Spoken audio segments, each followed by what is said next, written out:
مراسم جشن رمضان لنافچه مرگور اورمیه لروشلات کردستانه. پشتی گو پرانی ماموستاین اولی سنه مذهب روژه اینه و که یکم روژه جشن دست نشان کرن لمزگفتا گیسیانا مرگور نمیجا جشن هاته کرن مراسمان لوی نافچه و لهمون نافچه سنه مذهب لروشلات کردستانه دست بکرن. مش هر وکی همو کسی دیگه سپیدی کو راد بینوا بو به ریابرنا نویج عایدی مزگفت خرد بنا پاش هنگی چنه سردانا او مریت ما مخصوصا قبرستانه و پاش هنگی تشتا عایدی کو تشتا که سنتیه کو چندین ساله تیتا چیکرن و پاشی که بازدید و مالت نخوشه حالا خدمت خو قومیت خو هر کس یک چیتا سردانه. سبب زویا مسلمان پشتی نمیجا جشنه به وی آبایی سلاوی لهفدو دکنو گردن آزایی لهفدو خازن جبو کو اگر دل ایشان که وان هبد در بازبویدا بکاربن هفدو آزاب بکنو ببورن.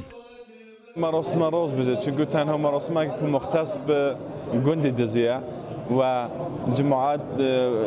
راوستیتن پیراتیتن دستیون کلن چنه دستی یک دو و عیدا یک دو پیروز کن یعنی حالت که هوت و کو هر کسی که ناراحتی که کینه اگش کدورت که شبیتن دو روزه دا الحمدلله تعالی برطرف کن و هیچ چیزی نابینان دانامی.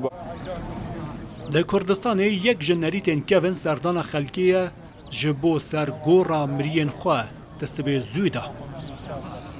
نریتا که حتی اینهاج هر بردوامه پشتی نمیجا جشنه یکم کاری که تیگرن سردانا گورستانانه. حالا هندی اما خوب فهماند او را رسمه هر هبینه پشتی نمیجا عایده تین سر قبرستان سلوه که عرض کن المدينة خو بيدوننا یک بو مرنه حقی هی و پشتی قبرستان دیگرین بو مولی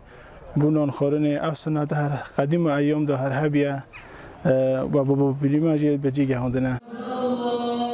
ایسال حکومت ایران روژا شمیه و که یکم روژا جشن دست نشان کرد لنافچین سنه مذهب لروشلات کردستان و ایران جی بیکو گوه بدن بی بریارا دست حالات لقل ولات سنة جشن خواد دست بكرن. والله ما فكره ما بيتك واحد قلعة ما بيتي عيد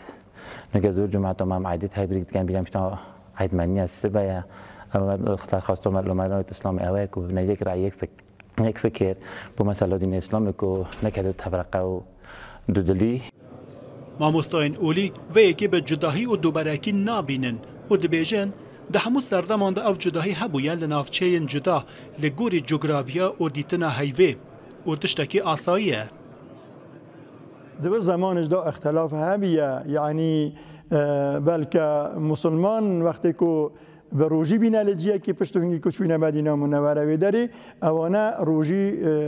یعنی روژی اوان دیگر روژی اوان فرقه هی ایجا به خاطر وینده اختلاف مطالعی و مذاهب مذهب امام شافعی دا ایجا هندک جیا تدبین مثلا ثابت نبی شرعا که پیغمبر صلی الله علیه و خدا علیه و امر کرد صوموا لرؤیته و افطروا لرؤیته ایجا هند جار او رؤیت شرعی ثابت نابیتن او عالمنا.